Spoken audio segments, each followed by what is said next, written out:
예, 아까 그 질문 여러 개가 있었고 제가 쉬는 시간에 확인하겠다고 한 게 있어서 그걸 먼저 질문 전에 답변 드리는 게 맞는 것 같습니다. 아까 어느 기자분이 설명했는데 요 98년 이 시기에 어디 있었냐 이런 문제입니다. 아까도 이미 설명을 했지만 제가 그 시기에 3월에 입국을 했다가 4월에 아까 그분이 지적했던 영국에 제가 비지팅 스칼로 갑니다. 저는 가는데 아이 둘은 그 부산에 부모님에게 맡겼습니다.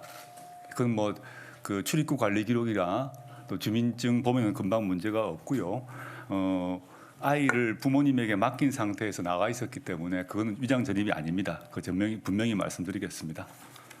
그 다음에 하나 더 또 보면 그 질문 중에 제가 약간 혼동을 했는 건데 보도 관련해서 말씀하셨는데 제가 두 가지 보도를 혼동을 한 것 같습니다. 제가 이제 그 저희 딸내미 학원에 가서 자료를 받았느냐 이런 보도라고 생각을 하고 제가 받은 적이 없다라고 가서 이제 차 태워준 적이 있다 했는데 그 기자님은 다른 질문이었던 것 같습니다.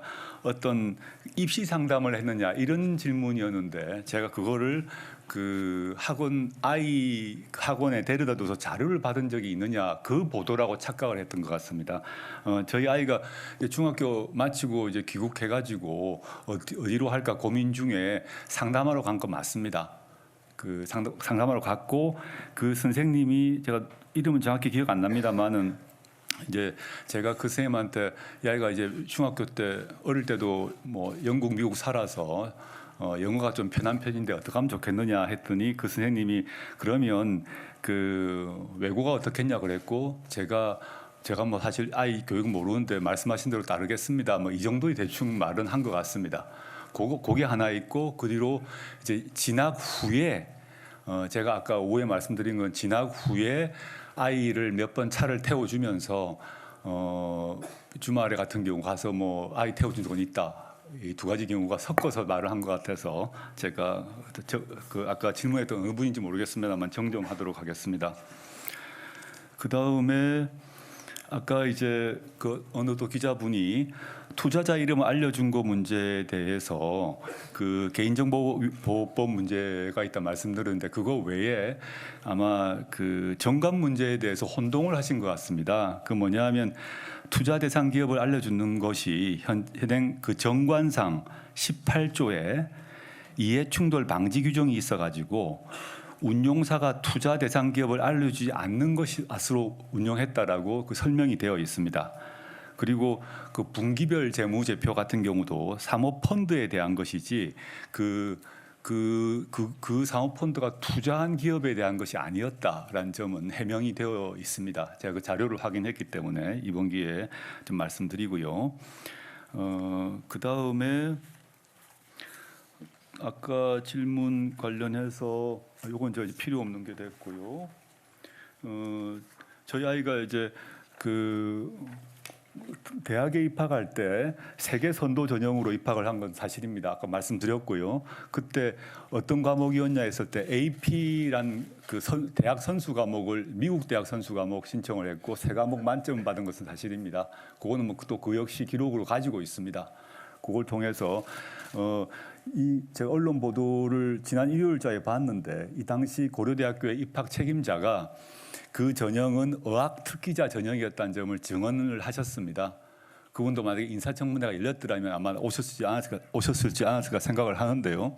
그때 당시 그 논문 실적은 별로 거의 의미가 없었고 어학 중심으로 뽑았다는 얘기를 하셨고 저희 아이는 AP 세 과목 만점을 제출한 바 있습니다.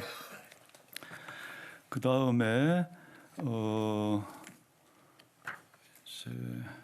요건 아직 저희 아이 그 AP 성적표는 아닌데 실제 그때 성적표 자체는 지금 새로 발급 요청을 해가지고 지금 오고 있는 것 같습니다. 근데 당시 실제 그 디스팅션 어워드를 받았던 증명서 같은 거 하나 가지고 있습니다.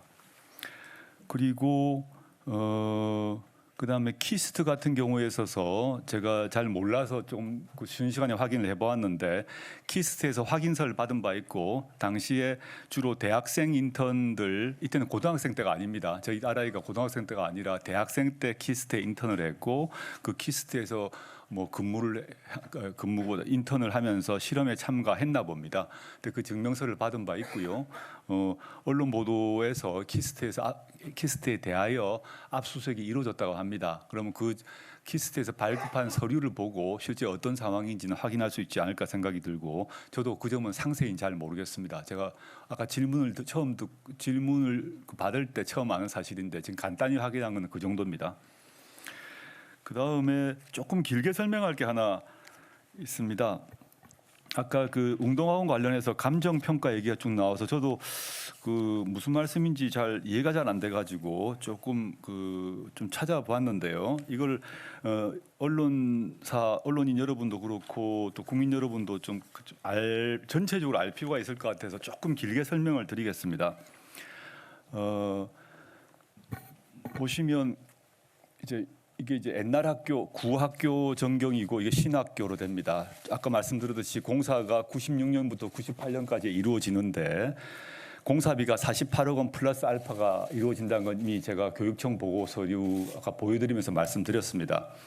근데 여기서 이제 공사비가 48억 원 플러스 알파인데 대출은 35억을 하게 됩니다. 근데 이때 담보를 기존 부지를 가지고 하는데 담보가 97년 10월 시점에 한국감정원 평가로 43억 원이 이루어집니다. 이 43억 원에서 저희 선친께서 연대 보증을 같이 했습니다. 근데 그때 IMF가 터집니다. IMF 터지고 한 뒤에 이 담보가 43억짜리로 평가된 것이 20억 원으로 팔리게 됩니다.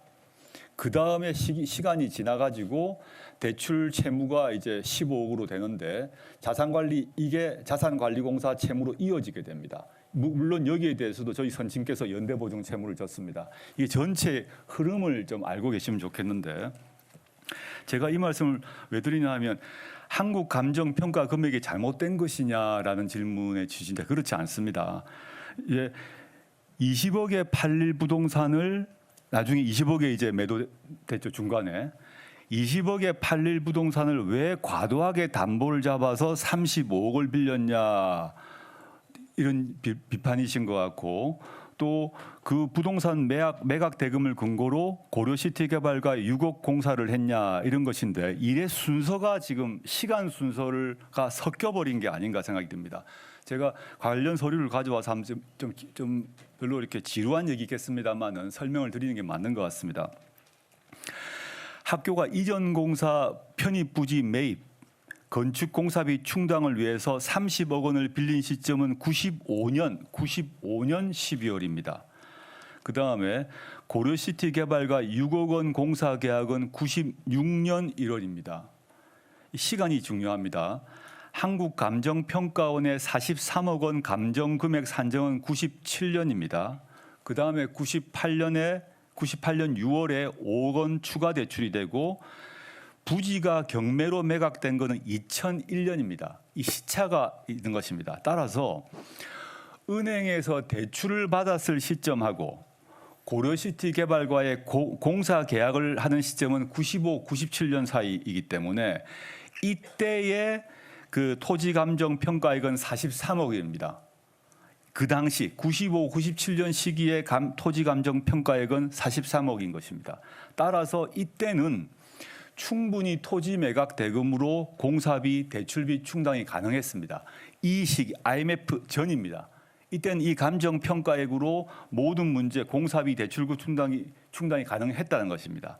그런데 IMF가 터져서 담보 토지가 경매로 넘어가서 반 이하로 떨어지니까 공사금과 대출금을 변제하지 못했다는 것입니다. 시간 순서, IMF 전후의 시간 순서를 보시고 실제 감정평가액과 담보경매액이 달라졌다는 점을 같이 보셔야 될 것 같습니다.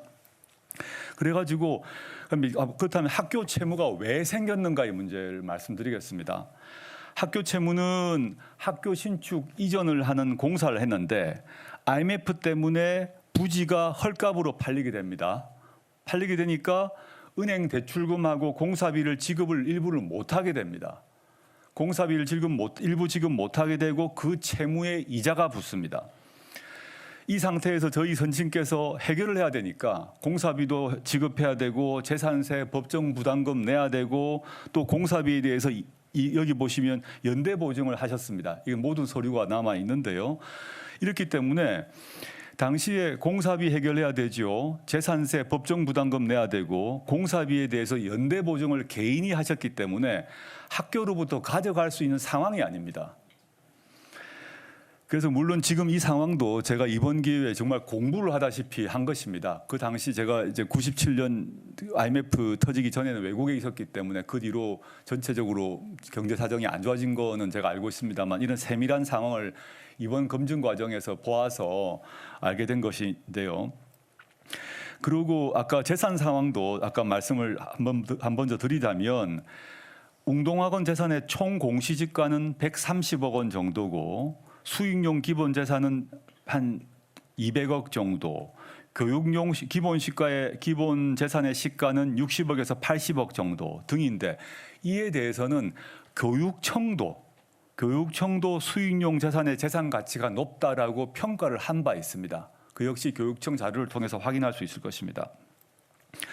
그래서 학교 채무에 대해서 아까 그 질문 어느 분인지 모르겠습니다만 종합해서 말씀드리자면 그 기자분이 말씀하신 점과 좀 차이가 있습니다. 자산관리공사에 대해서 채무 80억이 있고 미지급 공사 대금 채무가 100억 정도입니다.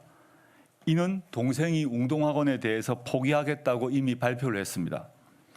그리고 동생이 공사 채권을 담보로 빌려 쓴 금액은 제가 확인한 바로는 원금 14억하고 이자 해서 현재 30억입니다. 근데 이자율이 높다라는 어떤 기사가 있었고 비판이 있었는데 지금과 달리 지금 이자율이 매우 낮지만 그 당시에 이 이자가 24%까지 갈 때가 있었습니다. 지금하고 IMF가 당시 시기와 지금 완전 다릅니다. 당시에 이자율이 20% 넘는 경우가 아주 많았습니다. 그래서 이 이자율 자체가 아주 극단적으로 뭘 챙기기 위해서 한 게 아니라 당시 통상적인 이자율이었다는 것입니다. 지금 기준으로 그 이자율을 보면 이자가 왜 이렇게 높아 하지만 지금은 이자율이 거의 의미가 없지 않습니까? 거의 사실상 0%에 가깝지만 그 당시 그 시점은 이자율이 매우 높았습니다. 그건 그 시대를 살아가신 분들은 다 아실 것입니다.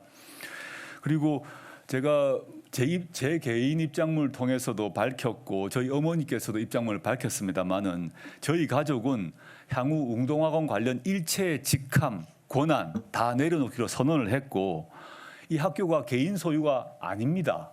지금도 아닙니다. 법인 것입니다. 그렇기 때문에 저희 선친이 이걸 가지고 뭐 돈을 빼내 쓴다거나 뭐 이사장 무슨 차량을 제공받는다거나 수당을 받는다거나 한 적이 없었습니다. 지금도 개인 것이 아닙니다.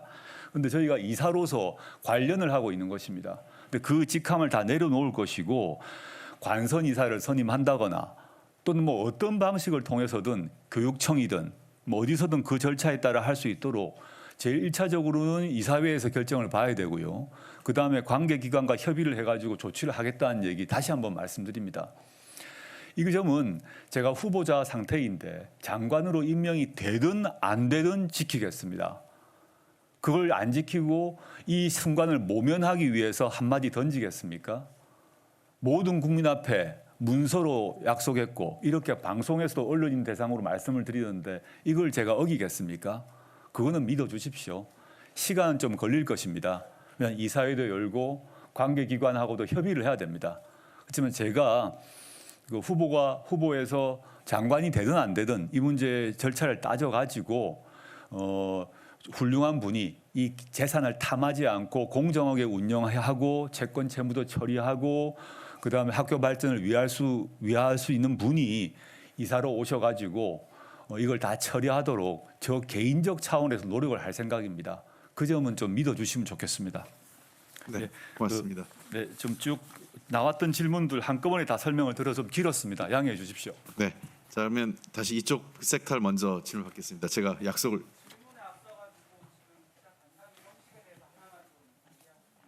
네. 후보자께서 20분 넘게 본인의 해명만을 쭉 얘기를 하셨는데요. 오늘 오후 3시 반부터 시작된 의견 중에서 홍익표 대변인이 진행을 했는데 기자들의 질문에 대해서는 다른 기자들이 기다리고 있다 해가지고 질문을 수차례 끊으면서 했는데 후보자의 해명이 중요하다고 하지만 뭐 이렇게 증도 요청이 안 되고 뭐 아까 관련된 자료를 증거를 보여달라고 했을 때도 증거를 보여줄 수가 없다고 하는 거.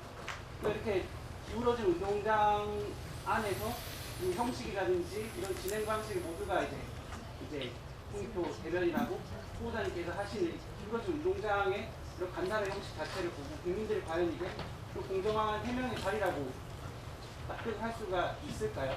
그 부분은 제가 설명을 드리겠습니다. 분명히 아까 제가 말씀드렸지만 이 자리는 청문회가 아니고 우리가 국민께 설명드리기 위해서 그 조국 후보자의 기자간담회라고 말씀드렸습니다. 기자간담회는 기자분들의 질문에 대해서 후보자가 답변을 하는 겁니다. 증인 채택 불가능하고 자료 제출 우리가 강제할 수 없습니다. 기관으로부터 자료를 제출해 달라고 할 수 없다고 제가 분명히 여러 차례 설명을 했습니다. 그리고 이 오늘의 자리가 청문회를 대신해서 청문회보다 분명히 미흡하다고 여러 차례 말씀을 드렸고요. 그 부분에 대해서는 현실적인 한계를 안고 제가 설명을 드리고 또 기자분들께서 질문하실 내용에 대해서 납득할 수 있게 후보자가 설명하는 게 맞는 건 아닌가 생각됩니다. 이것을 기자분들하고 후보자 간에 마치 대립적 관계로 기울어진 관계냐, 기울어진 운동장 이렇게 설명하는 것은 제가 보기엔 적절치 않다 이렇게 생각합니다. 네.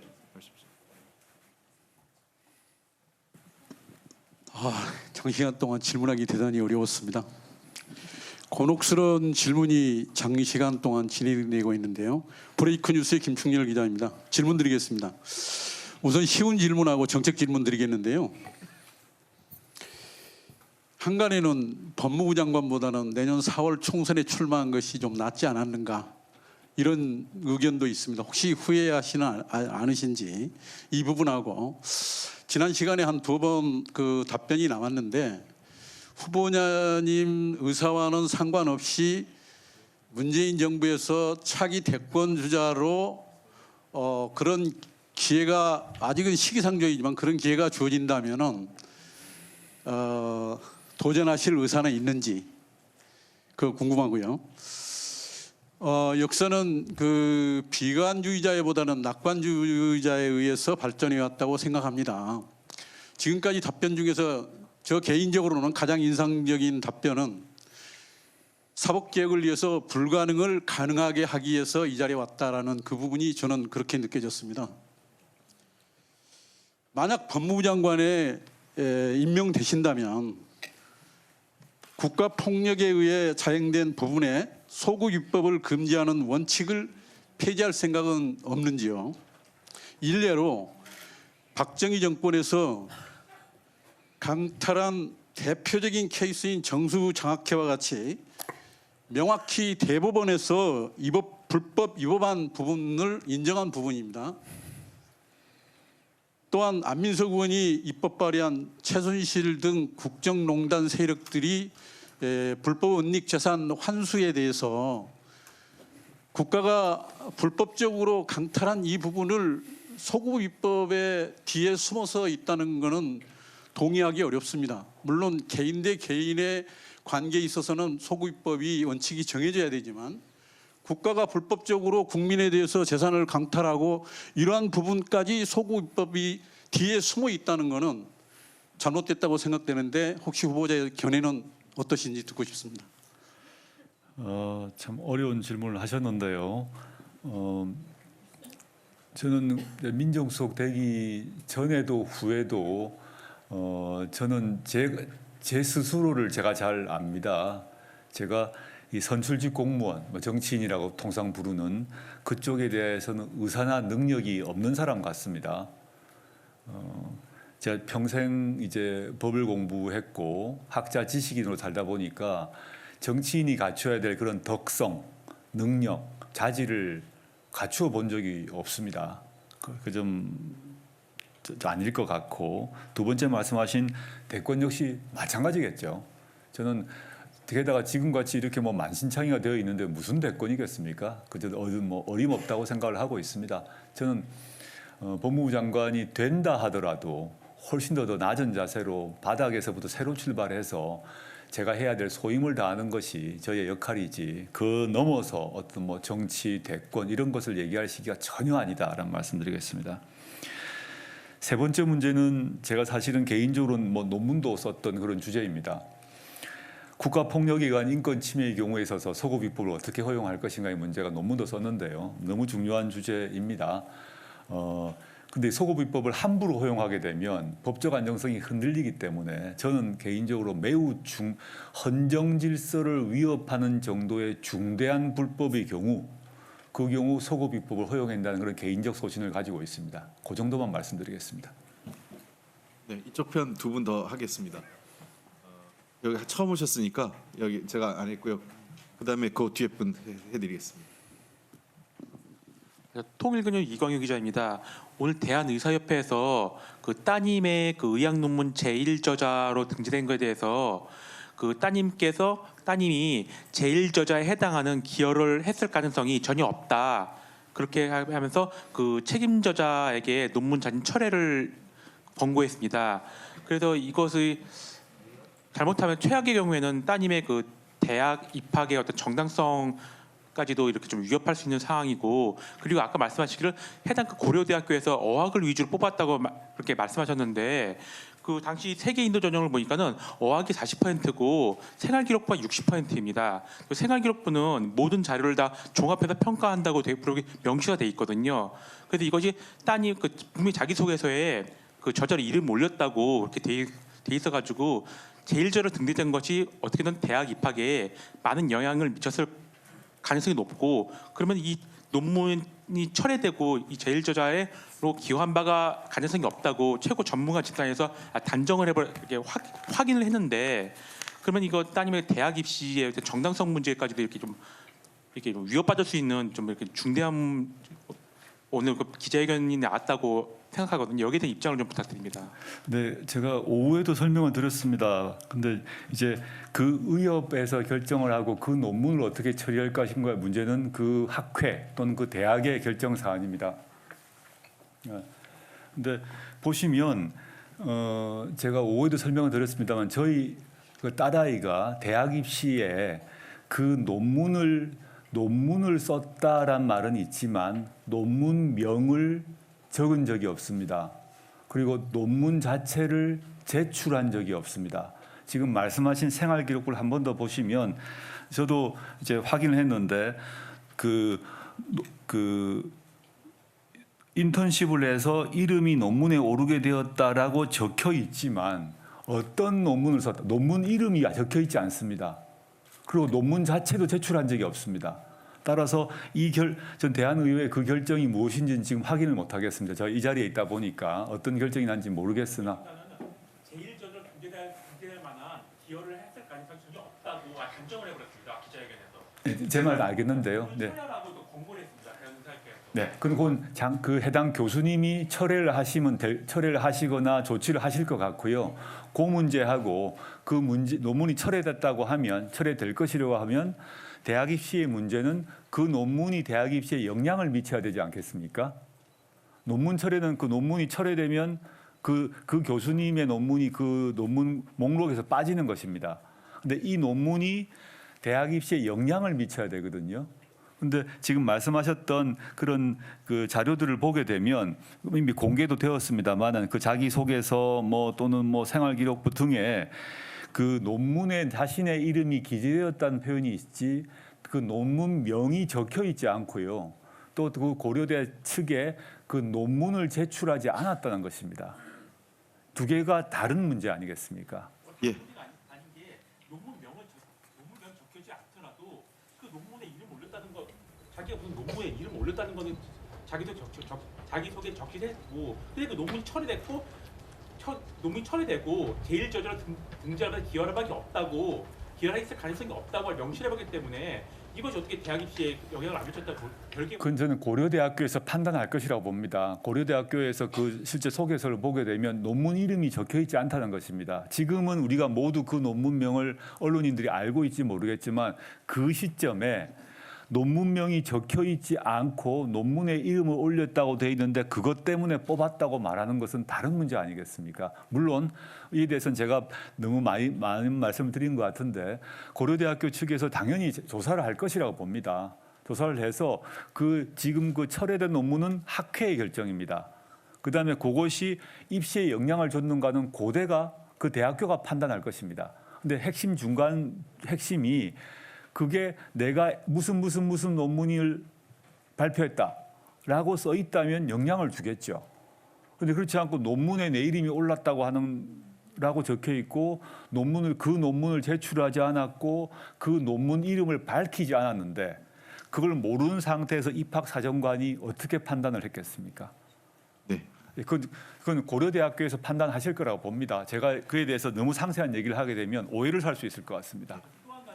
아니, 저 이게 질문이 좀 추가 다음에 좀 기회를 드릴게요. 계속 한 분한테 오래 가면 그래서 아까 뒤에 분 제가 드린다고 약속을 해서 아니 손 드신 분. 예. 네, 안녕하십니까. 파이널투데이 신성대 기자입니다. 그러니까 후보님께서 앞서 말씀하신 반복되긴 한데 운이 좋게 국민이 원하신다면 법무부 장관으로서 헌신을 다할 거라고 말씀하셨는데요. 지금 50%가 넘는 반대가 추측되고 있는데요. 만약에 청문회가 열리고 또 그 장관으로서 임명이 진행된다면 그럼에도 불구하고 국민의 50% 이상이 반대를 한다 그러면 그게 국민이 원하신다면 그 장관직 사퇴를 하실 용의가 있으신지 궁금하고요. 또 하나는 자녀 문제에 관련돼서 준법과 공정에 대한 그런 얘기들이 많이 있는데 법무부 장관 후보로서 조국 후보님이 생각하시는 법치주의는 과연 무엇인가에 대해서 국민들이 좀 이해할 수 있도록 좀 말씀해 주시면 감사하겠습니다. 밝혀주십시오. 여론조사에 따라서 거취를 결정하는 것은 책임 있는 자세는 아니라고 생각합니다. 많은 비판을 받을 때도 있을 것이고 많은 환호를 받을 때도 있을 것인데 그에 따라 거취 결정하는 것은 고위공직자 후보의 태도는 아니라고 생각하고 제가 지금 비판의 말씀으로 듣고 무겁게 책임감을 느끼도록 하겠습니다. 두 번째, 법치주의에 대한 얘기를 하셨습니다. 이 문제는 우리가 통상 법치주의 그러면 존재하고 있는 법률을 지키고 집행하면 되는 것이 법치주의라고 생각을 합니다. 근데 제가 아는 한 제가 법을 공부한 사람으로서 그 이전에 그 법 자체의 정당성이 있는가를 따져보고 그걸 전제로 해서 법의 준수 집행을 고민하라라는 것이 진정한 의미의 법치주의라고 생각하고 있습니다. 이 말씀을 드리는 것은 지금 문재인 정부 하에서도 많은 법률이 있는데 만약에 제가 법무부 장관이 된다면 그 법률이 존재한다, 그래서 집행한다 이런 게 아니라 그 존재하고 있는 법률이 정말 제대로 되어 있는 것인지 또 정당성이 있는 것인지 내용이 어떠한지를 살펴보도록 하겠습니다. 네. 그다음에 이쪽 섹터로 넘겨가서 하겠습니다. 그쪽 그 세 분이 손 드셨는데 그거 먼저 하시겠습니다. 네, 뉴데일리 오승경 기자입니다. 네, 따님의 입학 관련 의혹에 대해서 질의드리겠는데요. 후보자 따님이 2007년 한영외고에 입학했는데 당시 정원의 특례 입학 대상자로 입학한 것이 맞는지 좀 확인 부탁드리고요. 또 보도랑 준비단에서 밝힌 바에 따르면 입학 서류에 2005년, 2006년 해외 학교 재학했다고 했는데 어느 학교인지 혹시 말씀해 주실 수 있는지. 몇 년에요? 2005년과 2006년. 학교명이 안 되면 혹시 도시가 어디 보스턴 쪽인지 뭐 그쪽인지만이라도 확인해 주시면 고맙겠고요. 또 서울시 교육청 특례 입학자 선정 기준에서는 첫째, 외국에서 2년간 재학해야 되고 둘째, 부모가 동시에 2년 거주, 1년 체류를 조건으로 하고 있습니다. 그런데 후보자께서는 2005년, 2006년 하버드 옌칭 연구소에서 연구원으로 계셔서 규정을 충족하시는 것 같은데 또 문제는 부인의 경우인데 부인이 재직하고 있는 대학에서 밝힌 바에 의하면 부인께서는 2005년, 2006년 당시 영국에서 박사과정 유학을 하고 계셨습니다. 어떻게 박사과정 기간 동안 2년 거주 1년 체류 조건을 충족할 수 있었는지 합리적으로 의심을 지을 수가 없는데요. 조 후보자와 부인의 미국과 한국, 영국 등 각각 체류 기간을 좀 확인해 주셨으면 좋겠습니다. 네. 지금 질문하시는 분의 모든 전제는 저희 아이가 당시에 외국 체류 특례 입학으로 했을 것이란 전제에 기초해서 질문하십니다. 그거는 이제 한영외고 차원에서 답을 하겠습니다만은 저희 아이는 정원 외 특례 입학으로 입학하지 않았습니다. 그건 뭐 쉽게 확인될 수 있을 거라고 봅니다. 그러니까 기국자 전형이라 그래서 시험 안 보고 들어와서 특례 입학을 했다 이런 주장이 떠돌고 있는 것을 알고 있습니다. 그래서 제가 내정이 되고 난 뒤에 초기에 강력하게 그 점에서 아니다. 딸아이의 인권을 보호해달라고 얘기를 했습니다. 당시에 필기시험, 구술 면접 다 보았습니다. 또 당시에 그 고등학교에서는 해외 체류 경력으로 시험 없이 입학하는 전형 자체가 없었습니다. 그 고등학교에 물어보시면 될 것입니다. 그 고등학교에 해외 체류 전형으로 들어오는 그런 전형이 없었고 당연히 저희 아이도 그런 전형으로 입학하지 않았습니다. 시험을 치고 들어갔고요. 그거는 뭐 최근에 몇몇 인터뷰에서도 확인된 것 같기 때문에 확인할 수 있을 것 같습니다.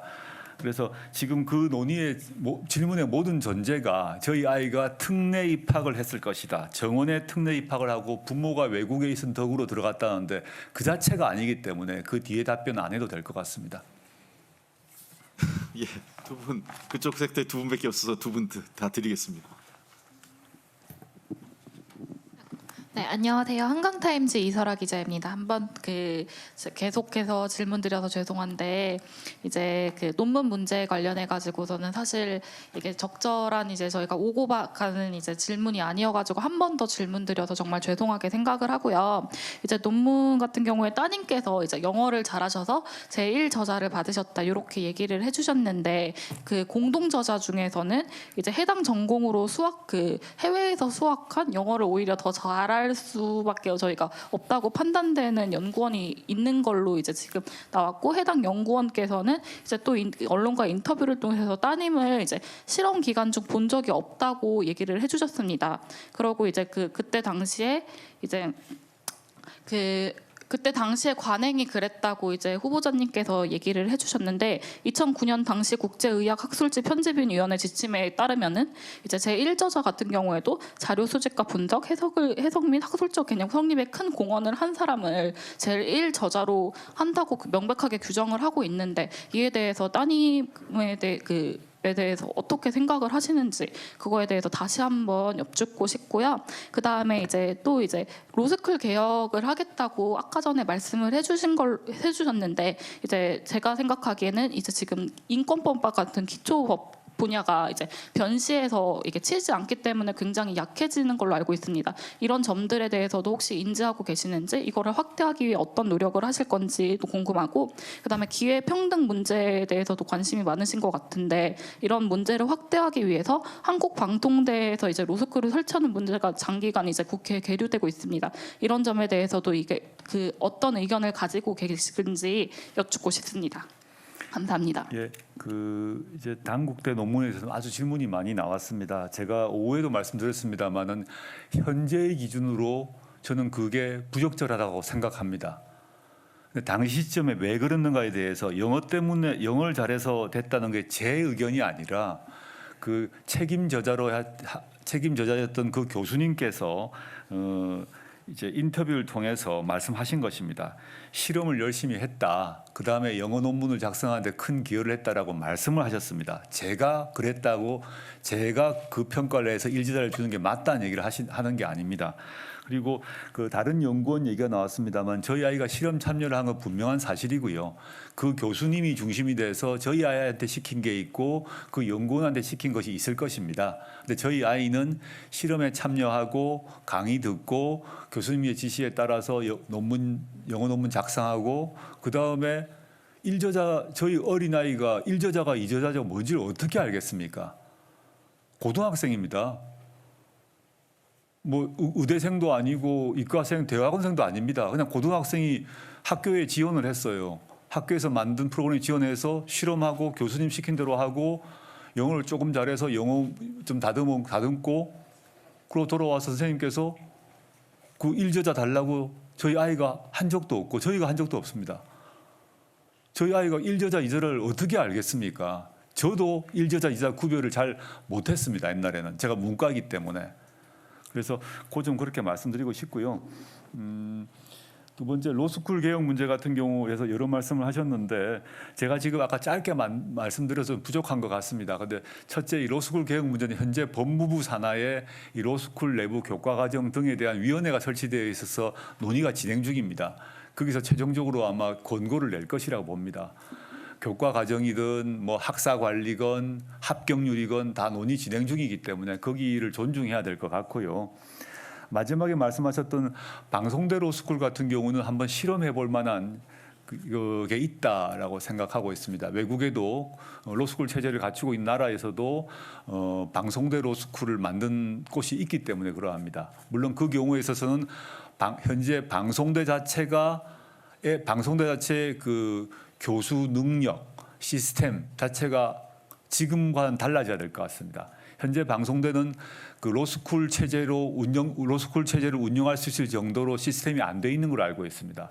방송대 로스쿨을 하려면 방송대 시스템 자체가 바뀌어지면 아마 가능할 수 있지 않을까 생각을 하고 있습니다.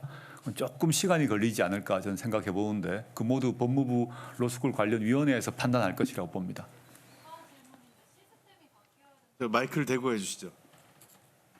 시스템이 바뀌어야 된다는 게 정확히 어떤 것을 의미하시는지 궁금합니다. 그럼 방송대학 측에서 방송대학은 이제 법무부가 아니라 교육부 소속 아니겠습니까? 굳이 소속을 따지면 방송대 측에서 그걸 한다고 결정을 하면 교수 채용, 교과과정, 그 다음에 각종 프로그램 현재는 방송대는 로스쿨과 관계없는 학부 과정을 운영하도록 교수나 체제가 다 갖춰져 있지 않습니까?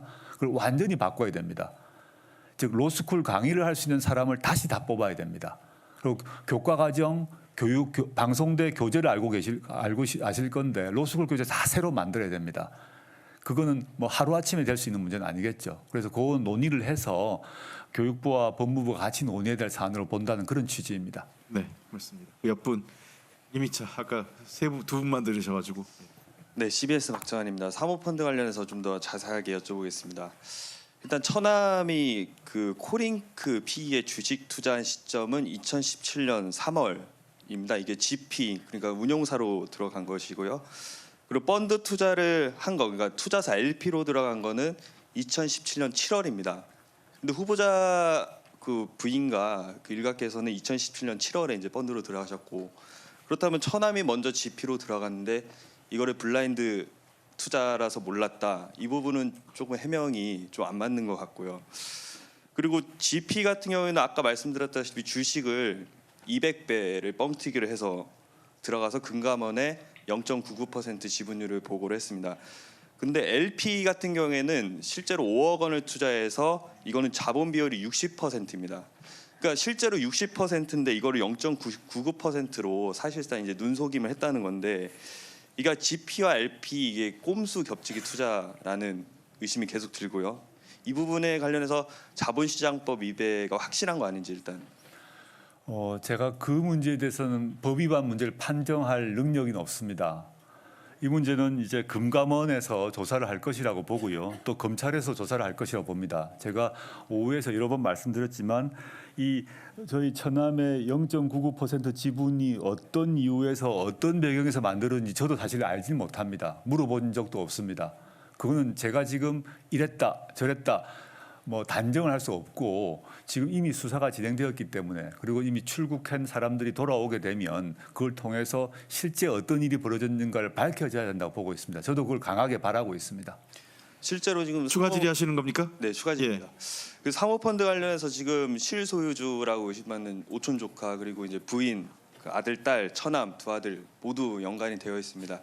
이게 특히 이제 블라인드 투자가 될 수 없다는 그런 어떤 일가가 모두 연관되어 있기 때문에 블라인드 투자가 될 수 없다는 그런 의혹이 있고요. 실제로 이렇게 이제 검찰 수사를 통해서 계속 밝혀진다고 후보자께서 말씀을 하셨는데, 수사를 통해서 만약 위법 사항이 나온다면 여기에 대해서 책임을 지실 의향이 있으십니까? 저도 여러 번 말씀드렸습니다마는 애초부터 가족이 모두가 된다, 모두 구성한다고 알지 못했다는 것입니다. 저는 물론이고요. 그 상태에서 그게 블라인드였느냐 아니냐의 문제는 제가 여러 번 아까 소개를 했던 그 회사의 운영 보고서 또는 뭐 금감원의 보고 검사 기록이 있다면 확인할 수 있겠죠. 그건 제가 지금 확보를 못해서 모르겠습니다. 지금 제가 알 수 없는 것에 대해서 왜 답을 안 하냐라고 하는 건 좀 무리인 것 같습니다. 제가 모르기 때문에 모른다는 것입니다. 그 기록을 제가 본 적도 없고 저희 가족도 본 적도 없는 상태에서 남은 건 결국 이런 모든 기록을 확보하고 있는 검찰에서 또는 금감원에서 밝혀야 된다고 보고 마지막 질문과 관련해서 그 관련해서 위법이 확인되면 전 법 앞에 위법이 확인되면 그에 해당되는 합당한 제재를 받는 것은 너무 당연하다고 생각합니다. 마지막 하나만 더 해주겠습니다. 아까 오촌 조카 그 실소유주 의혹을 받는 코링크피, 일단은 아까 책을 좀 기특한 조카라고 하셨습니다. 하지만 그 오촌 조카 종 씨는 일단 코링크피 실소유주라는 의심을 받고 있고, 그 코링크피가 투자한 WFM 대표 행세를 했다는 그런 의혹도 있습니다. 이 투자 설명회를 그 조카분이 여러 번 하셨는데 거기서 이제 그 투자 설명회 간 사람들은 이 사람이 조국 조카인 것을 알고 갔다 이렇게 얘기를 했고, 그 설명회에서는 그 미국 테슬라와 계약을 했다고 이렇게 얘기를 했는데 실제로는 아무 관련이 없는 체코 테슬라 배터리라는 사실이 밝혀지면서 그 투자자들이 굉장히 좀 분노했다 이런 제보가 계속 들어오고 있는데, 이거는 사기성 그 투자를 좀 유치한 게 아닌가 그런 의심이 드는데 여기에 대해서 좀 해명을 부탁드립니다. 저는 지금 그 사안에 대해서 일체 모르고 있습니다. 제 오촌 조카가 저를 뭐 내세워서 팔았는지 아닌지 자체를 제가 알지 못하고요. 만약에 그래서 정말 기자님께서 질문한 것처럼 사기를 쳤다면 그 사기에 대한 죄값을 받아야 되는 것이죠.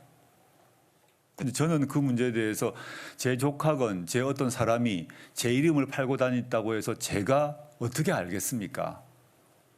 네. 저는 지금까지 그 말씀하시는 뭐 보도가 있는 것 같은데 근래까지는 제가 전혀 알지를 못하고요. 이번 사태가 벌어지기 전까지는 만약에 제가 저 조카에게 내 이름 팔아서 장사를 해라라고 했다면 이 자리에 있을 수가 없겠죠.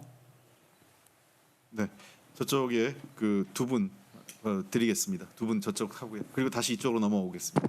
이 순서대로 제가 돌릴게요. 예, 위키리크스 한국 윤여진입니다. 아까 후보자님께서 그 웅동학원이 그 피고로 진행한 소송에서 그 판결문에서 보면 그 살펴본 결과 무변론 소송이다라고 하셨는데, 저는 좀 납득하기 어려운 게 그 캠코가 옛 동남은행 채권을 이제 주택은행 껴서 이제 인수한 그 판결문에는 그 변론 시기가 적혀 있습니다. 그러니까 웅동학원이 명백하게 줘야 할 돈에 대해서는 분명히 아까 이제 다 포기를 하셨다고 하셨는데 그 부분은 그 변론 기록이 있기 때문에 그 부분 좀 해명이 필요할 것 같고요. 두 번째는 그 아까 그 동생분께서 가압류를 하지 않았기 때문에 채권 자체를 확인한 것에 불과하다. 그러니까 이제 실제 돈이 있다는, 내가 받을 돈이 있다라는 거는 확인 받았지만 실제 돈을 그게 가져갈 의사가 있는 건지는 불분명하다라는 취지로 말씀해 주셨는데, 사실 그게 맞으려면 두 가지 조건을 충족해야 됩니다. 첫 번째는 그 동생이 2008년에 그 이제 안모 씨 등 4명으로부터 그 이제 13억 상당의 이제 사채를 썼고요. 2010년에 그 양수금 소송을 넘어가서 이제 2010년에 21억을 양수를 하게 됩니다. 그다음에 정정하겠습니다. 2010년에 그 가압류 소송을 걸어서 결국에는 웅동학원 그 이제 수익용 부지 등등 해서 결과적으로 21억을 가압류를 걸죠. 그러니까 실질적인 그 형식적인 가압류는 없었다고 하더라도 실질적인 가압류가 있었다는 것. 또한 그 웅동학원 측에서 수익용 자산을 팔지 않을 때만 그 가설이 성립을 합니다.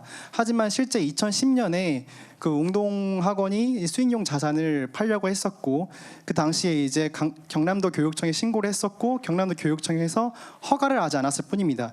즉 처분을 할 의사가 없었던 건 그 웅동학원이 아니라 경남도 교육청뿐이지 그거를 웅동학원의 의사로 볼 수 없다는 것입니다. 그다음에 또 다른 질문은, 이 부분은 그 정책 검증 차원이라고 좀 이해를 해주시면 좋겠는데요. 2017년 5월에 민정수석으로 취임하셨습니다.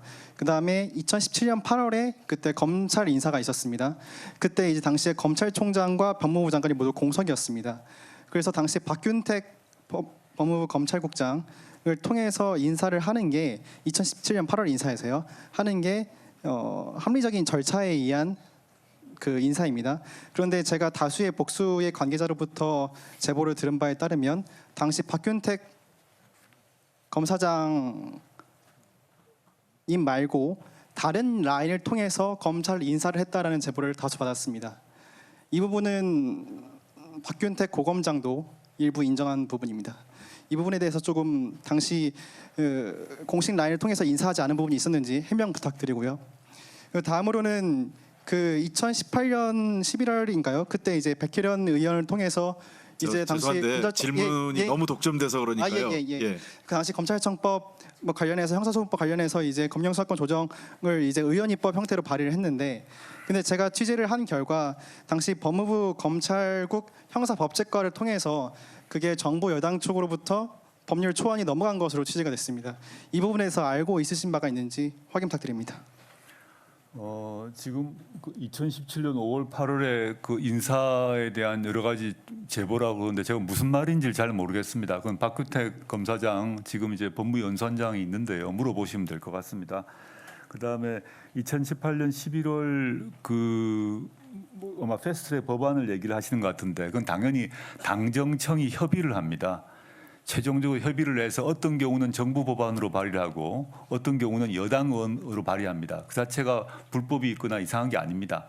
당정청 협의에 기초해서 만들어진 법안이기 때문에 누구의 명의로 발의하는 것인가는 기술적인 문제입니다. 그다음에 무변론 문제에 관련해서 좀 말씀드리겠습니다. 지금 이제 저희 동생 관련해서만 자꾸 말씀을 하셔서 제가 아까도 말씀드렸습니다마는 웅동학원은 기술보증기금, 한국자산관리공사의 소송에서도 법률 관계가 명확한 경우에는 무변론으로 다투지 않았고 그때 역시 이사회를 소집하지 않았습니다. 그는 뭐 기록상으로 이제 분명히 확인할 수 있을 것 같습니다. 그래서 또 시효 연장 소송 같은 경우도 이건 뭐 명백한 이른바 법률적으로 뭐 자백 간주, 뭐 무변론 이런 건데요. 그 경우도 다투지 않은 소송이 있다는 점 말씀드리겠습니다. 저희 동생을 위해서만 무변론을 했다. 그건 아니란 점들은 아마 그 소송 기록들을 보시면 아실 수 있을 것 같고요. 그 다음에 또 하나 여러 질문이 있었는데. 아까 가압류를 안 했고 채권 확인을 했는데 제 동생이 그 가압류를 하지 않았다 하더라도 여하튼 채권을 갖고 있었다면 나중에 그 학원을 팔게 되면 채권을 확보하게 될 것이니까 불이익하다 이런 말씀 같습니다.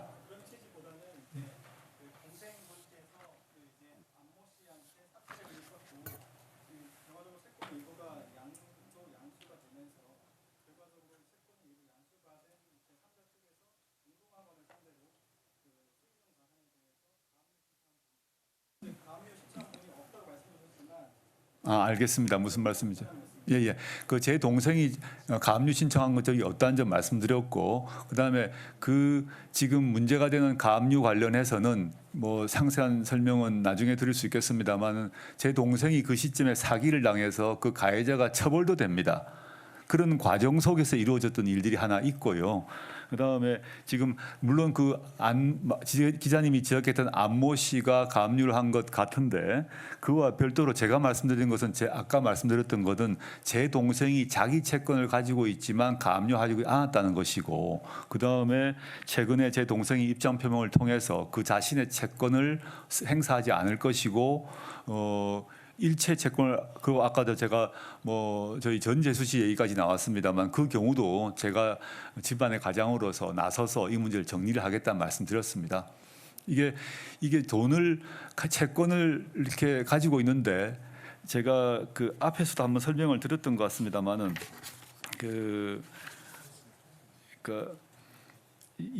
시점이 2006년인데요. 2006년에 제 동생이 소송을 제기했는데 변제받은 적이 없습니다.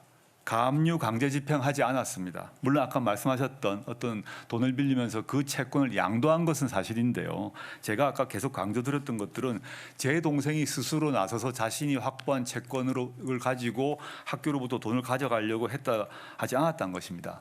제가 하나 이제 너무 법률적인 얘기를 해서 좀 답답하실 수 있는데 쉽게 하나 좀 말씀을 드려보겠습니다.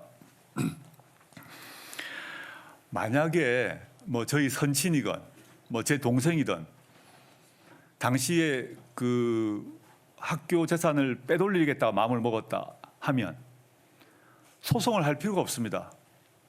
단순하게 생각하면 소송이고 필요 없이 그냥 학교 재산을 처분해가지고 공사대금을 줘버리면 됩니다. 저희 동생한테 공사대금을 줘버리면 되는데 왜 공사대금을 그때 빙글빙글 돈을 돌리든지 어떻게 해서 줘버리면 되는데 돈을 안 주고, 그래서 문제가 된 거거든요. 돈을 안 준 것이 확인이 된 거거든요. 근데 왜 다시 소송을 제기하는 방식으로 돈을 빼가려고 하겠습니까? 그런 말씀입니다. 제가 뭐 너무 어려운 법률 용어가 막 나오고 가압류, 채권 양도 이런 말을 하게 되니까 저도 좀 갑갑한데, 돈을 빼돌리려고 그러면 애초에 그 공사 문제가 됐던 그 시점에 돈을 줘버렸겠죠. 그런 말씀입니다. 질문을 했는데 답을 안 하셨다고요? 자, 그러면 거의 사실상 마지막 마이크를 좀 드리세요. 그러면요. 한 번 더 드리겠습니다. 짧게 해주십시오. 이거 너무 독점하신 게 있어서. 결과적으로는 그 아까 무변론 소송이 대부분이었다고 말씀해 주셨는데 2006년에 캠코가 웅동학원을 상대로 했을 때는 분명히 웅동학원 측에서 변론을 했다라는 겁니다. 그 말은 뭐냐면 대출구름을 받았을 때 명백히 갚아야 할 돈인데도 불구하고 변론을 했다는 것인데, 왜 그 2006년과 2017년에 양수금 소송에서는 그 변론을 포기했었는지, 그 차이가 있는데도 불구하고 변론을 다 포기했다고 말씀하시니까 그 부분에 대해서 명확하게 정리가 필요할 것 같고요. 그리고 방금 말씀하신 대로 그 웅동학원 측에서 그 수익 기본 자산을 매각하는 방법으로 그 채무를 갚을 수 있습니다. 근데 실제 그 시도가 있었던 것인데 그 부분이 없었다라는 취지로 말씀해 주시면 안 되지 않을까라는 생각이 듭니다. 그것은 교육청의 허가를 득하지 못했을 뿐이지 분명히 2010년에 수익 약간 그 기본 자산을 매각하려고 했다라는 것입니다. 그거는 이제 분명히 그 후보자님 동생으로부터 그 소송을 통하지 않는다 그 별개로 그거를 의사가 있다라는 걸 보여주는 것이죠. 제가 다른 분의 질문에 오후에 답변을 드린 것 같습니다. 저희 선친께서 IMF 이후에 건강이 좀 계속 안 좋아지면서 저희 선친의 그께서는 당신께서 생전에 이 빈 문제를 모두 정리를 하고 싶어 하셨습니다.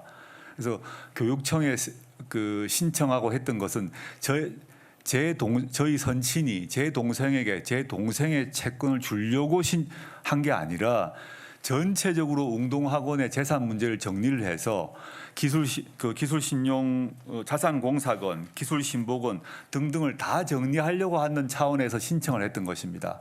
그걸 한번 보시면, 저도 뭐 그 당시는 상세히 이제 몰랐는데 이번 기회에 다 보게 되다 보니까 그 정도는 알게 되었습니다. 그래서 이거를 저희 그 신청 그 기록 제 동생에게 돈을 주려고 했다, 물론 포함될 수 있겠죠. 그런데 기술신보, 자산공사 등에 대해서는 돈을 먼저 줘야 됩니다. 그 점을 제가 말씀드리는 것입니다. 아까 그건 제가 답변을 드렸습니다. 예. 예, 조선비즈의 박현익 기자입니다. 그 따님 주민등록상 생년월일에 대해서 질문드리겠는데요.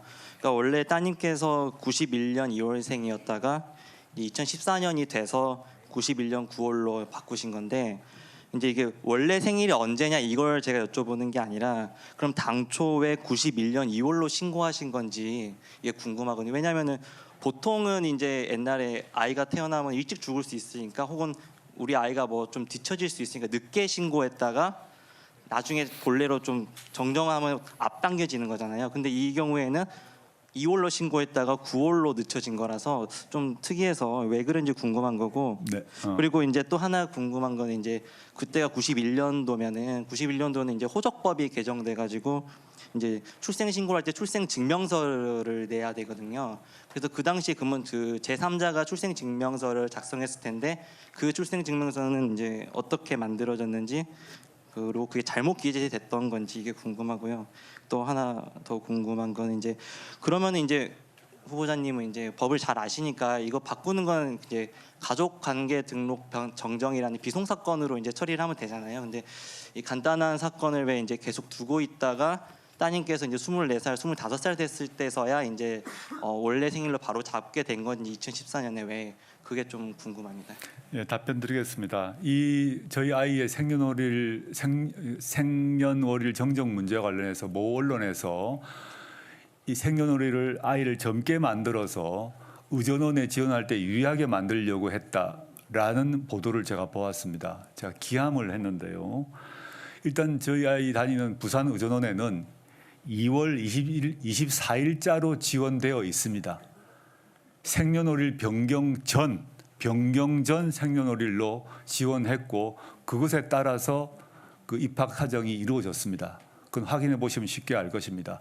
그 비송 사건에 따라서 생년월일이 정정된 거는 대학원 입학, 의전원 입학 이후입니다.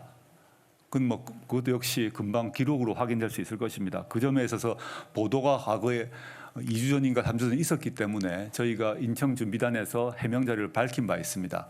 그걸 전제로 말씀드리겠습니다. 저희 아이는 9월생 맞습니다. 서울의 모병원에 태어났고 출생 증명서 있습니다. 그럼 그때 왜 2월에 신고했냐? 저희 선친께서 고향에 신고하셨는데 2월로 신고를 하셨습니다. 그때 어떻게 어떻게 그렇게 신고했는지는 저도 잘 모르겠습니다. 근데 그걸 나중에 알게 되고 나중에 이제 확인을 해보니까 저희 선친 말씀은 애 학교 빨리 보내야겠다 생각했답니다. 그게 불법인지 여부에 대해서 한번 확인해 봐야겠습니다만은 왜 더 뒤로 안 하고 당겼나 하니까 애 빨리 학교 보내는 게 좋지 무슨 유치원 보낼 필요가 있어. 그래서 2월 24일로 하면 3월 1일 갈 수 있잖아. 이렇게 저한테 말씀하셨습니다. 아주 간단한 이유였습니다. 네. 그리고 머리가 크고 아이가 커서 머리 크고 난 뒤에 자기 생년월일 그대로 하겠다 그래서 출생증명서를 병원에서 끊어서 아주 비송 사건이니까 간단하게 제출하고 증거가 명백해서 생년월일을 바꿔주었습니다. 네. 그러면은 그 추가로 하나만 더 여쭤보고 싶은 게 그러면은 이제 그 따님께서 영국에 가셨을 때 이제 96년도에 이제 그 모 학교에 들어간 걸로 알고 있는데 그때가 이제 만 5살 이상만 들어갈 수 있는 학교였다고 들었거든요.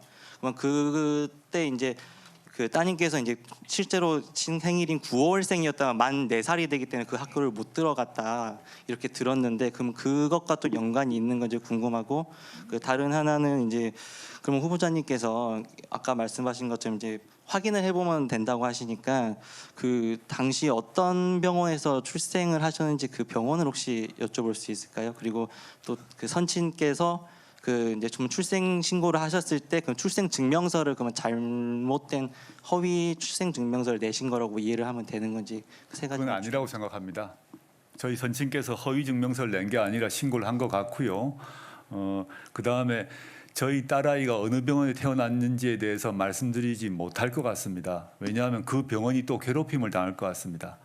필요하게 되면 출생 증명서 공개할 수도 있습니다. 네. 근데 저희 아이의 출생 병원을 제가 이 자리에 공개한다는 게 어떤 의미가 있는지 모르겠습니다. 아까 제가 모두에 말씀드렸습니다만은 저에 대한 얘기를 하시되 저 딸아이의 신상 문제만큼은 좀 자제해 주시면 좋겠습니다. 제가 정말 부탁드립니다. 이것이 저희 아이의 생년월일이 바뀐 문제가 저희 돌아가신 아버님이 하신 건데 그것을 맨 처음에는 의전원 입학에 엄청난 부정이 있는 것처럼 보도가 있다가 그 문제가 정리되고 난 뒤에 그걸 저희가 공개를 했거든요. 생년월일 문제를. 근데 다시 지금 왜 그 병원이 문제가 되는지 잘 모르겠습니다. 어떤 공익적 가치가 있는지 저는 의문이고요. 그러면 그 증명서 자체가 존재하고 있기 때문에 존재한다는 것입니다.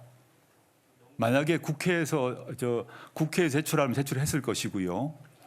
영국 문제 같은 경우는 저희 선친께서 미래를 예언을 해서 자신의 손녀가 96년에 영국에 있는 모 초등학교에 입학할 것을 예상하고 생년월일을 당겼다고 보기는 너무 무리가 아니겠습니까? 그 영국에 있는 초등학교 안 가더라도 저희 아이가 영국에서 유치원 먼저 다녔습니다.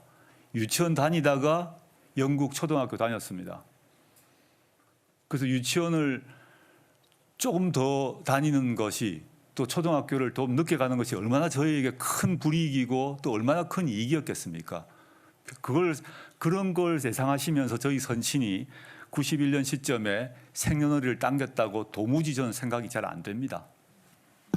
자, 지금 시간이 이제 12시가 좀 넘어가는데요. 뭐 계속적으로 저 추가 질문은 제가 계시는 동안 받겠는데 일단 시간을 좀 감안해서 질문을 좀 해주시면 좋겠습니다. 안 하신 분이 있어서 지금 저 뒤에 두 분이 안 하신 거죠? 아마 제 기억으로는 두 분 먼저 드리겠습니다.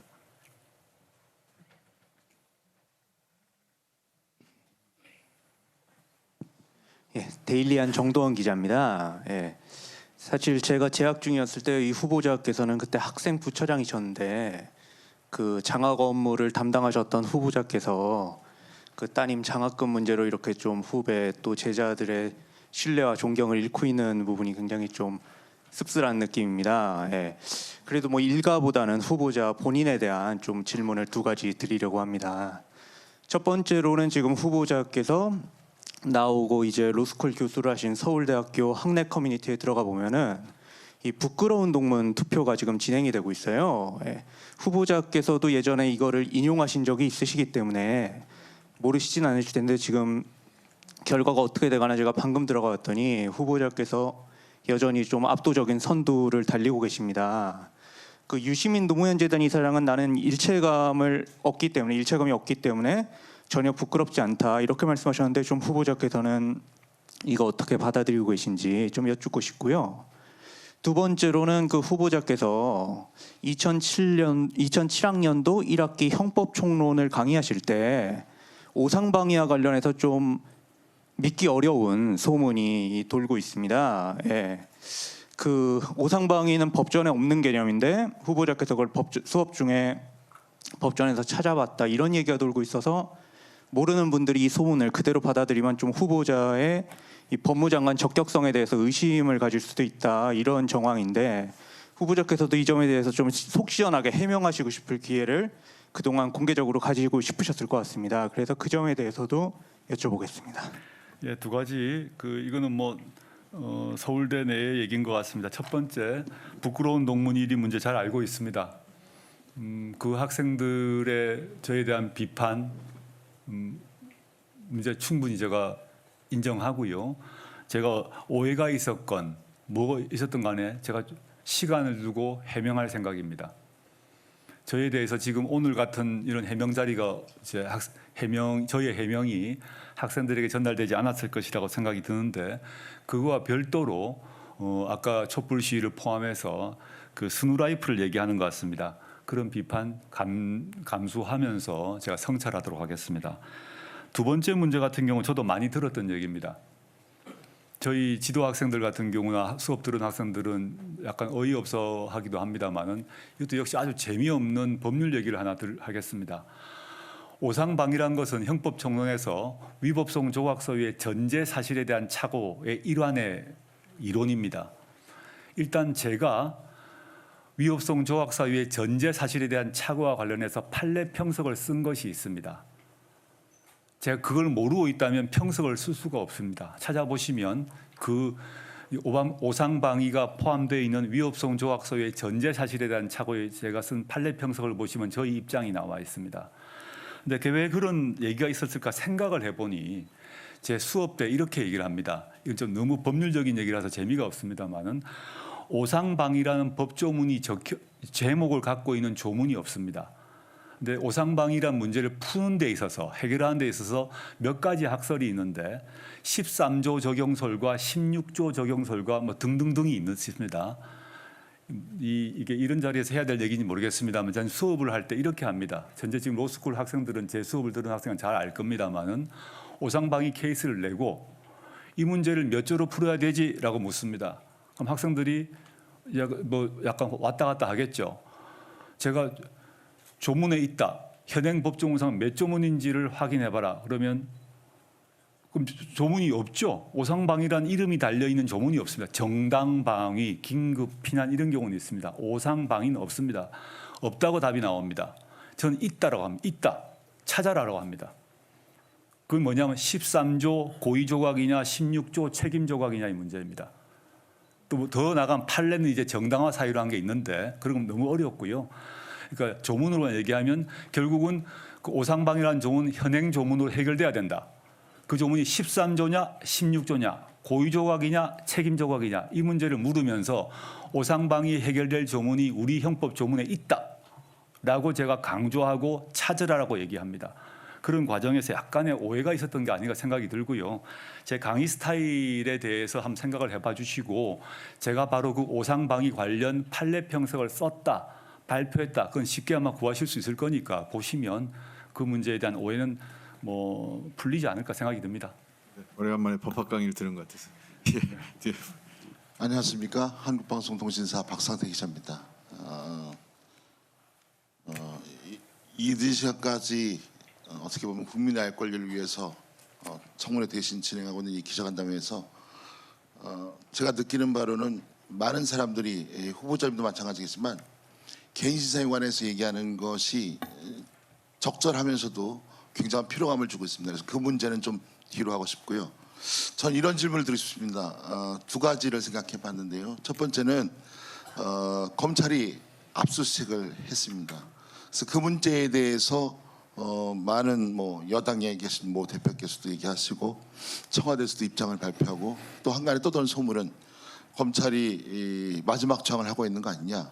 그런데 이제 직접 지금 후보자로서 법무장관 후보자로서 또 청문회 과정에서 이렇게 됐습니다만 그럼에도 불구하고 법무부 장관으로서 직접적 연계가 있는 검찰의 이런 압수수색이나 이런 어떤 액션에 대해서 어떤 입장차를 가지고 온도차를 느끼고 계신지 이게 궁금하고요. 두 번째는 많은 사람들이 양당 간에 두 가지 질문을 하는 것을 전 들었습니다. 첫째는 이런 여러 가지 개인 시상 때문에 아예 얘기할 것도 없다. 법무부 장관 되기 전에 어려운 거 아니야. 이런 말들이 돌 수도 있지만 또 다른 한편에서는 이런 질문이 있었습니다. 그러면 왜 저렇게 조 후보자는 저분은 법무부 장관을 저렇게 목숨을 걸고 검찰개혁이라는 뜻을 펼치면서 해보겠다고 저렇게 끝까지 버티고 있느냐. 저분이 얘기하는 검찰개혁은 뭐냐 하는 얘기들을 하는 거를 사실에 들었습니다. 제가 그래서 질문드립니다. 후보자님이 제일 중요하게 생각하는 검찰개혁의 기치. 만약에 법무부 장관이 되면 이런 부분에서 나는 검찰개혁을 해보겠다 하시고 중점적으로 생각하시는 그런 정치적인 부분이 있는지 밝혀주시면 감사하겠습니다.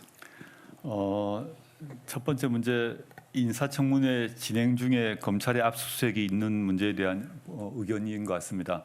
제가 오해도 말씀드렸습니다만은 법무부 장관 후보자로서 그 검찰 수사에 대해서 언급을 한다는 것, 부정적 의견이건 긍정적 의견이건 언급을 한다는 자체가 문제가 될 것 같습니다. 게다가 지금 압수수색은 통상적인 압수수색이 아니라 제 가족에 관련된 압수수색이기 때문에 제가 부정적, 긍정적 의견을 말하는 게 적절하지 않다고 봅니다. 저는 윤석열 총장께서 그 법과 증거와 판례에 따라서 수사를 하시고 또 그에 대해서 수사 마무리를 하실 거라고 생각하고 있습니다. 일체 언급하지 않고 제가 오해도 말씀드렸습니다만 만약 제가 법무부 장관이 된다면 그 관련 수사에 대해서는 일체 보고를 하지 말 것을 지시할 것이고 실제 또 보고를 하지 않으실 거라고 생각합니다. 어떤 경우도 묻지 않을 것이고 듣지 않을 것입니다. 오직 검찰의 판단에 따라서 이루어질 것이고 그 점에서 그 결과에 대해서는 누구나 승복해야 된다고 봅니다. 두 번째, 이와 별도로 검찰개혁은 다른 문제입니다. 수사는 수사이고 개혁은 개혁입니다. 제가 민정수석으로 17년에 부임했을 때 첫 일성이 민정수석은 검찰 수사에 개입하지 않는다는 말을 공개적으로 한 바 있습니다. 마찬가지로 법무부 장관은 물론 일반적 지휘권은 갖고 있지만 구체적 수사 지휘권은 없기 때문에 또 지금 같은 상황을 전제로 할 경우 더 말할 것도 없습니다. 저 과적 관련 수사에 개입하지 않을 것입니다. 그렇지만 검찰 개혁은 다른 문제입니다. 검찰 개혁은 검찰이 선택할 수 있는 문제가 아닙니다. 국민이 선택하고 국회가 선택할 사안입니다.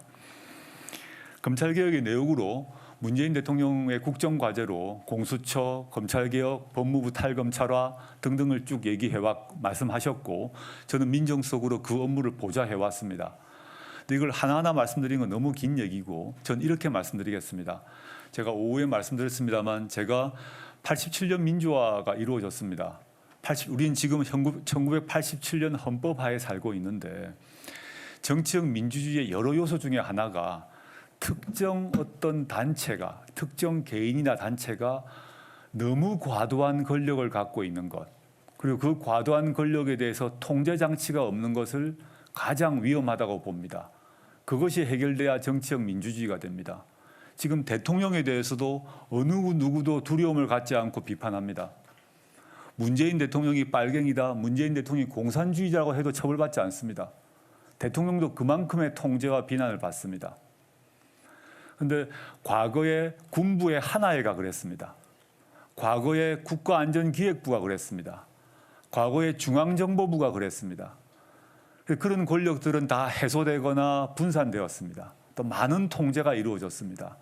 그런데 민주화가 된 이후에도 우리나라 검찰은 제가 오후에 말씀드렸습니다마는 OECD 국가 어떠한 국가의 검찰보다 막강한 권한을 갖고 있는 것이 사실입니다. 근데 통제 장치도 약합니다.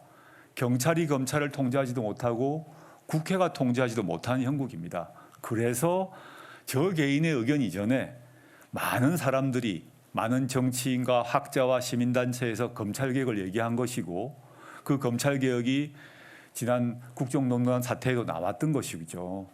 저는 검찰개혁의 여러 가지 방안, 공수처, 수사권 조정, 법무부 탈검찰화 등 여러 가지가 있는데 그것은 정치적으로 민주화된 사회에서 특정 권력이 너무 많은 권한을 갖고 그 많은 권한에 대해서 통제 장치가 없다면 위험해진다라는 점을 우리 국민 모두가 갖고 있다고 봅니다. 그런 점에서 이제 검찰 개혁을 바라보고 있고, 즉 수사에 개입하지는 않습니다. 할 생각도 없고요. 저희 지금 문제되고 있는 저희 가족 관련 수사가 없다 하더라도 제가 민정수석 시기에 그걸 공개적으로 발표한 바 있지 않습니까? 하지만 검찰 개혁은 수사와 다른 문제고 그 개혁 관련 법안의 문제, 법률 문제, 규칙 문제는 검찰이 결정할 사안이 아니라는 것이죠. 국민이 결정하고 국회가 결정하고 검찰이 소속해 있는 법무부가 결정할 사안이라는 것입니다. 두 개를 구별해 주시면 좋겠습니다. 네, 저 앞에 분들 질문 드리겠는데 계속 사실 조금 중복된 질문들이 많기 때문에 가급적 이제 중복된 질문을 좀 피해 주시고 이제 어느 정도 시간이 너무 늦기 때문에 마무리가 될 수 있었으면 좋겠다 이런 생각 드는데 일단 제 기회는 드리겠습니다. 저 약속한 순서대로요. KBS 정재훈인데요. 아까 이제 당국대 인턴은 학교에서 만들어준 자리고 공주대 인턴은 따님이 이메일로 지원했다고 설명해 주셨는데 키스트 인턴이나 뭐 다른 그러니까 후보자님 자녀분들이 다른 스펙 쌓는 과정에서 후보자님이나 배우자님이 소개하거나 관여한 일이 일절 없었는지 좀 궁금합니다. 저희 아들 관련해서도 모 언론에서 보았는데 어떤 국제 제네바에 가는 인턴십에 관련해서 제가 그 관련 센터 교수님에게 전화를 한 것 같다라는 의혹, 이 보도가 여러 번 난 걸 보았습니다. 저는 그 교수님 아주 존경하는 교수님입니다. 아주 국제 인권 분야에 아주 훌륭하신 분인데 그분께서 매체는 잊어먹었습니다. 인터뷰를 하셨더라고요. 그런 건으로 조 교수가 전화할 사람이 아니다. 제가 전화를 안 했습니다. 그 사안에 대해서 제가 전화해서 부탁을 해서 선발돼야 될 정도의 중요한 자리가 아니었습니다. 물론 당국대, 공주대 다 설명을 드렸고요. 다른 뭐 여러 인턴십 관련해서 여러가 있어서 제가 하나하나 확인을 해봐야겠습니다. 근데 제가 다시 한번 말씀드리자면 지금 시점과 달리 그 시점에는 이명박 정부 시절인데요. 정부가 고등학생들에게 인턴십을 하라고 했습니다. 언론에서도 고등학생들에게 인턴십 하라고 방안을 쭉 제시를 했습니다. 제가 찾아봤더니 그 학부형 참여 인턴십을 하라고 권장한 언론 기사도 여러 개를 보았습니다. 당연히 그 해당 학교도 학부형 참여 인턴십이건 그냥 인턴십이건 다 하라고 했습니다. 그래서 저희 아이들이 그 인턴십을 했습니다. 그 더도 덜도 아니란 점 다시 한번 말씀드리겠습니다. 물론 그 인턴십을 하는 그 특목고니까요. 거기에 속하지 못한 또 많은 다수의 학생들에 대한 학생들의 마음에 대해서 생각하면 제가 송구합니다. 당시의 정부와 학교와 언론이 권장했던 제도를 이용했다 하더라도 그런 제도 혜택을 보지 못한 사람들이 많았을 것이고 제가 그 점에 있어서 무심했다는 점 잘 알고 있습니다. 그 점에 대해서 제가 송구합니다. 그렇지만 저희 아이들은 그 제도를 어린 나이에 10대 아이들로서 학교와 정부와 언론이 하라는 것을 한 것입니다. 그 제도를 바꾸지 못한 개혁을 얘기했는데 교육제도 문제에 대해서는 사실 제가 별 생각이 없었습니다. 다른 문제, 국가권력 개혁 문제에 대해서는 막 혼자 고민하고 사람들과 만나고 뭐 주장도 하고 했는데 교육 문제에 대해서 그리 고민을 못한 게 사실입니다. 그 점에서 제가 안이했습니다. 불철저했습니다. 그 점에 있어서는 제가 비난받아 마땅하다고 생각합니다. 근데 당시 그 10대 어린 애들이 정부와 학교와 언론이 하라고 한 그 제도를 한 것을 가지고 그 아이들을 비난하게 되면 그거는 그 아이들에게는 과도한 것 같습니다. 그 점을 제가 말씀드리는 것입니다. 저를 비난해 주시면 좋겠습니다. 네. 자, 지금 질문 있으신 분 한번 손 한번 다 들어봐 주십시오. 몇 분 계신지.